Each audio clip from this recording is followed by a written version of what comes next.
eu sei que amanhã eu vou ressuscitar. Essa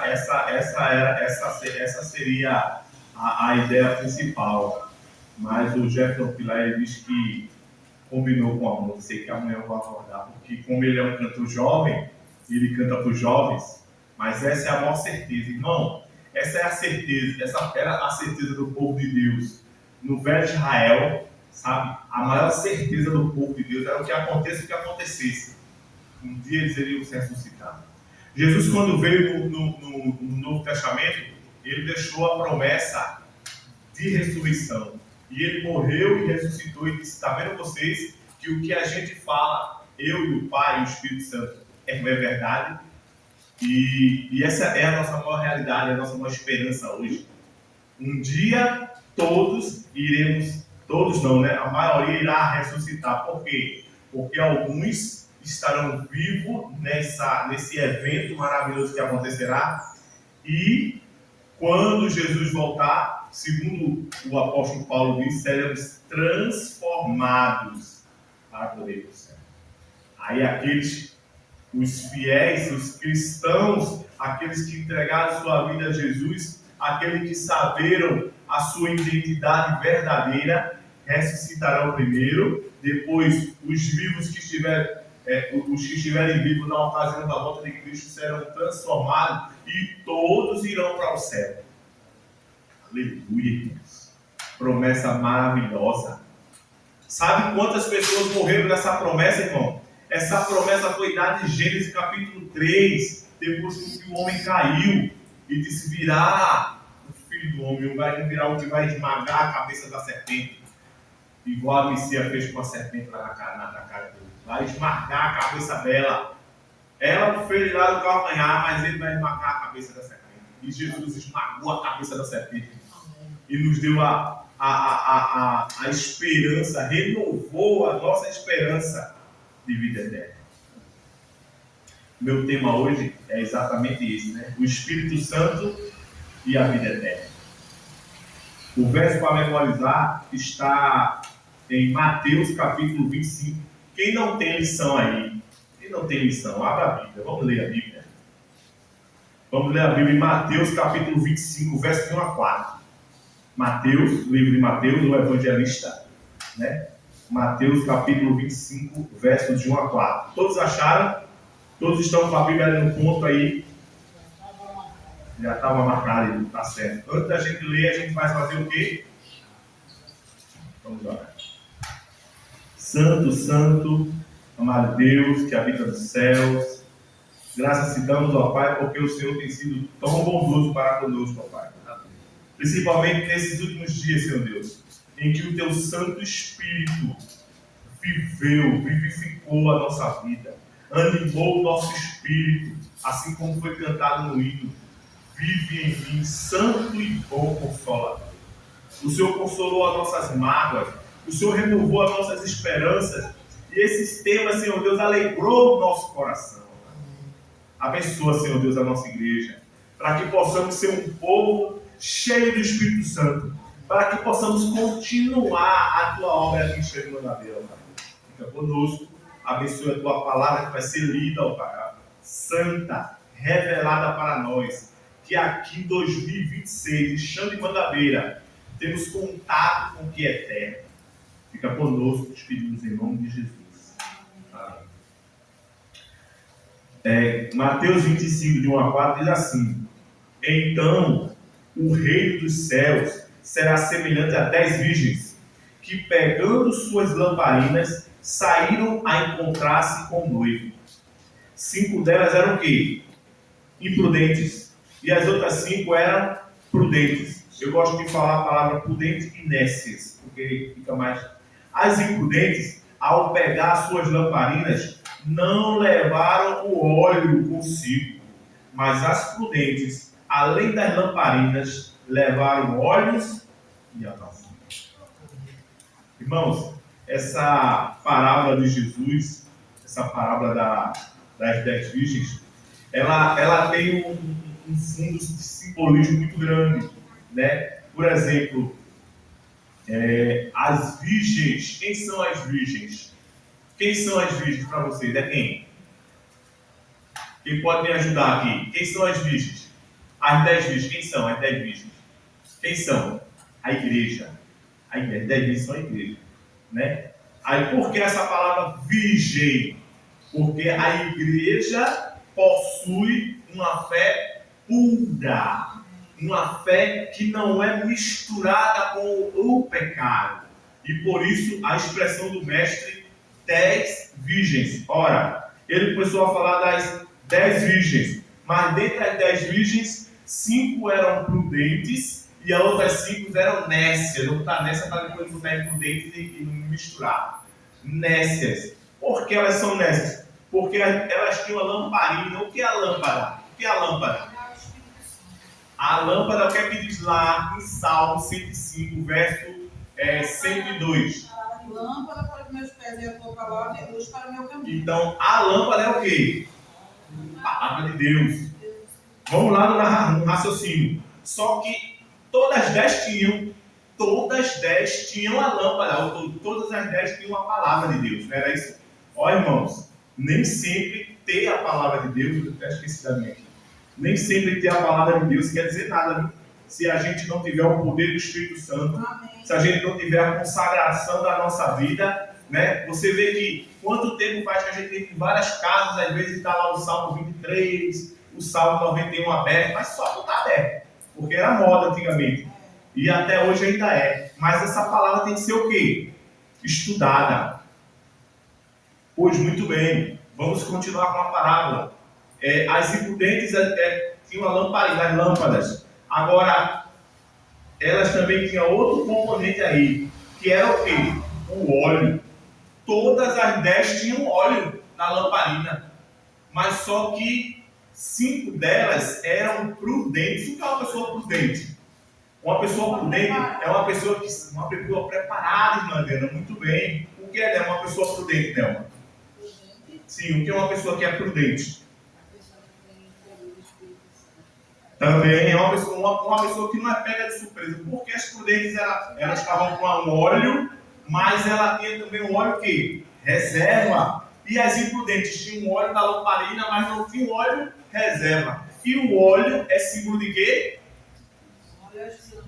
É o símbolo do Espírito Santo. Exatamente. Quando a gente viu lá Davi, né? Quando Samuel foi ungir Davi com óleo, ele ungiu Davi ainda no meio, na frente dos seus irmãos. E a palavra de Deus diz que assim que Samuel ungiu Davi com óleo, que é o símbolo do Espírito Santo, daquele dia em diante o Espírito Santo nunca mais saiu da vida dele. Amém. Precisamos desse óleo, né, irmão? Precisamos do poder do Espírito Santo. E aí acontece um problema. A gente vai ver lá na frente. Continuando aqui na lição, diz a parábola das 10 virgens, que simboliza o retorno de Jesus. Isso também é importante. Porque essa parábola é um símbolo da volta de Cristo. Irmãos, a história conta que Jesus tinha vindo, estava lá com seus discípulos sentados, e de repente veio um cortejo. Porque era um cortejo, era muito comum antigamente, era da tradição dos judeus, de vir um cortejo cheio com virgens, e era em um momento de casamento, e elas iam, pegavam o noivo e levavam para o casamento, e ali tinha aquela festa de casamento. E a palavra de Deus, no livro Parábola de Jesus, a Serva do Senhor, diz que Jesus gostava muito de festa e gostava muito de ir para a festa de casamento. Por quê? Por que ele gostava? Porque ele quis instituiu isso do casamento. O casamento que instituiu foi Jesus, lá no Éden. Então ele gostava de ir para a festa de casamento.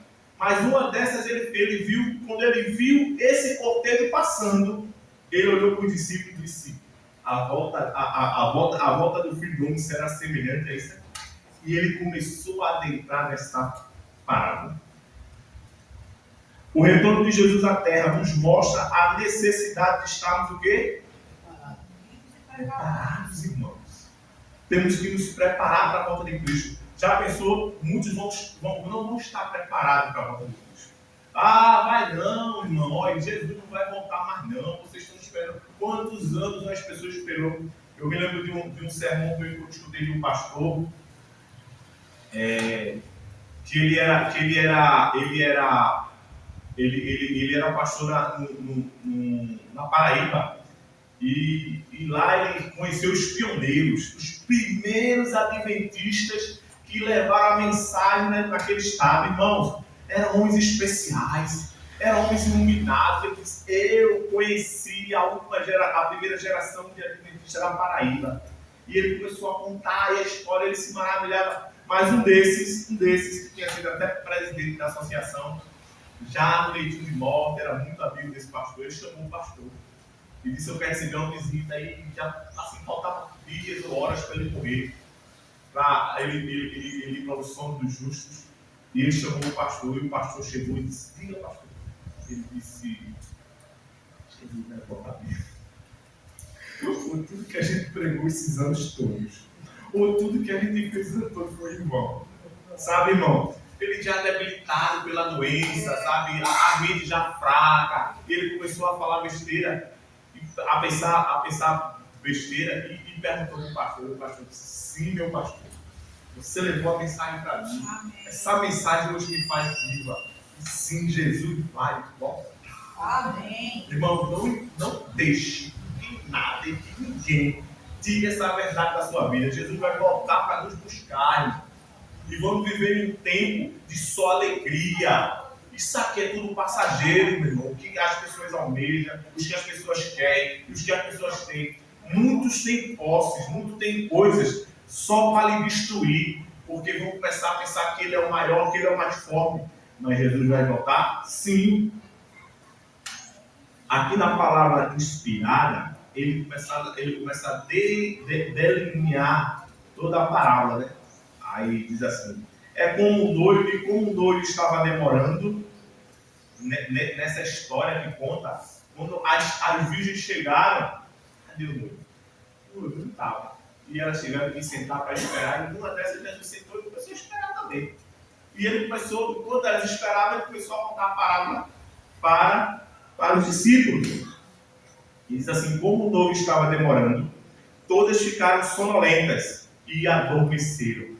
Isso foi um problema que aconteceu com quantas? Com as 10. De tanto elas esperarem, era o quê? Adormeceram. Foi um momento de letargia. Foi um momento de fraqueza, de mornidão espiritual nas 10. Nas 10. Isso acontece muito. Isso acontece com cada um de nós. Eu e você não está imune a isso. Você vê que foi a 10. 5, quando se despertaram que o noivo estava vindo, já a lâmpada tinha apagado e colocaram a reserva e foram-se embora para a festa. Mas as outras 5 disseram: me dá um pouquinho do teu. Aí ela disse: a gente não pode dar não, porque se a gente der, vai faltar para a gente. Vai até o mercado e compra. As outras 5 foram embora para o mercado comprar.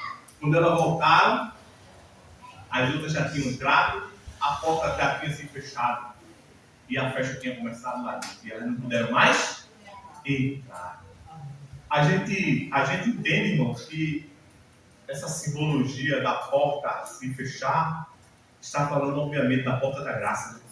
A porta da graça, infelizmente, um dia vai se fechar. Depois de muito apelo do Espírito Santo, depois de muito trabalhar, depois de muito chamar, um dia as oportunidades desaparecerão.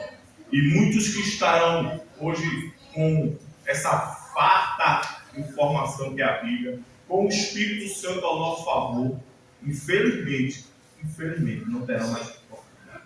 Eu oro a Deus para que nossa família, nossos irmãos, os que estão enfermos, que estão afastados, estarão sim nesse dia já diante de Deus, em pé, firme, preparado, com óleo e com azeite e com a reserva do azeite, para que eles possam entrar com a porta ainda aberta.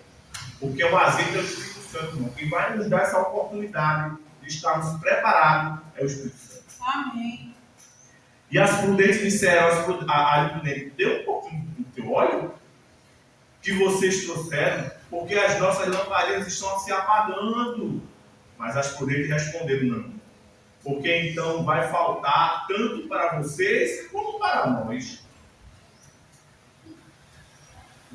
E vão aos que vendem e comprem o óleo para vocês. E saindo elas correndo, chegou o noivo, que estavam preparadas, entraram para aquela festa de casamento, e fechou-se a porta. Mais tarde chegaram as virgens, prudente, dizendo: Senhor, abra a porta para nós. Mas o noivo respondeu: em verdade Em verdade, vos digo, não as conheço. Portanto, vigie, porque não sabeis nem o dia, nem a hora. Essa palavra do noivo foi forte, não? Não as conheço. Por que ele disse isso, irmão? Porque muitas vezes, irmãos, a gente vê o cristianismo fraco na nossa vida. Eu já me questionei, o que é que eu estou fazendo para Deus? É só ir no culto sábado? É só adorar a Deus? É só ficar louvando em casa, orando, fazendo culto? O que é que eu estou fazendo para a obra? Sabe? O nosso cristianismo não pode ser um cristianismo superficial. Temos que estar firme na obra, levando a mensagem de Deus, para que a nossa lâmpada, para que o nosso óleo possa estar em reserva. Porque quando a gente está trabalhando na obra do Senhor, irmãos, o Espírito Santo nos dota de poder, nos dota de inspiração, para que a gente esteja a reserva. Trabalhe na obra do Senhor, faça tudo que você puder, pregar, eu não posso sair pela ladeira, faça do jeito, se adapte do seu jeito, porque a gente tem que de toda forma trabalhar para a causa do Senhor. Lembra comigo? Eu quero trabalhar para o meu Senhor, tanto no poder de Salvador. Vou orar e trabalhar, e ocupado sempre está na seara dos trabalheiros para a obra. Não se importe não, irmão, se a igreja tem muito, tem pouco, se tem 10, tem 20, se tem um. Se tiver um honrando ao Senhor, está tudo certo. Amém. Agora, a obra é dele, e a hora certa que ele enviar, vai enviar. Quantas vezes chegou foi mesmo e mais família aqui? Não, a gente está se mudando, a gente veio para cá, Deus mandou a gente vir congregar aqui. Acabou-se. A gente tem que estar preocupado na obra, focado na obra, e na obra do Senhor, o seu trabalho, o meu trabalho. Amém.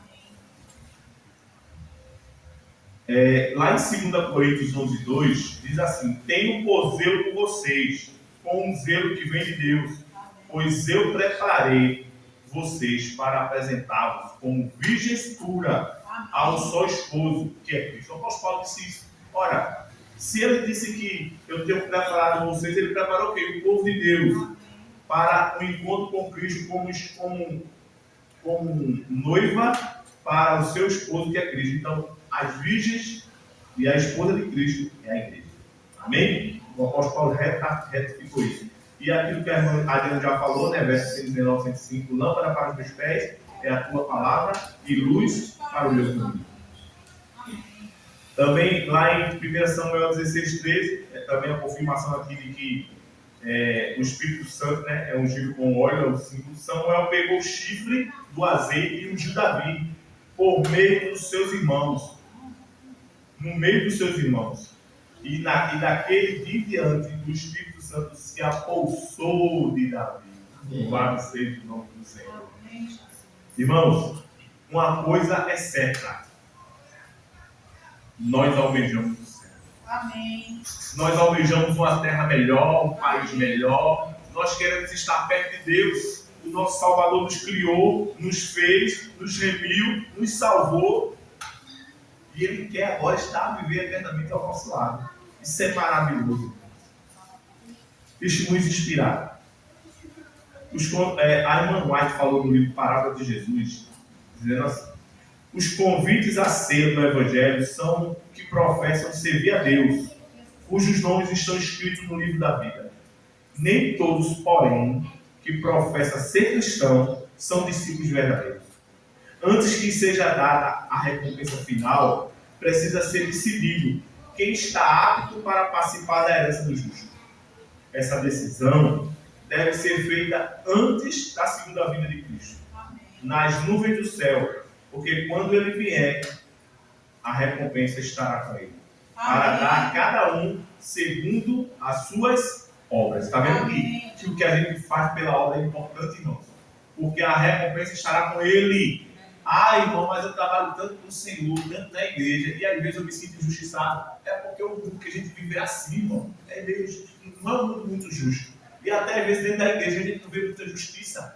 Mas a serva do Senhor disse assim: mas Ele virá com a sua recompensa. Amém. Ele virá trazendo a sua recompensa. Amém. Então, irmão, não se preocupe se às vezes eu vier eu já participei, principalmente a gente aqui, estamos num plenário de pessoas experientes de igreja, e uma hora ou outra a gente já passou por alguma injustiça e já se entristeceu na obra, mas a gente não podemos deixar a obra. Também ela escreveu no livro Patriarcas, no livro Palavra de Jesus também, ela diz, os dois grupos de vigias representam duas classes que professam estar à espera do Senhor. São chamadas virgens porque professam fé pura. A lâmpada representa a palavra de Deus, diz o salmista. Lâmpada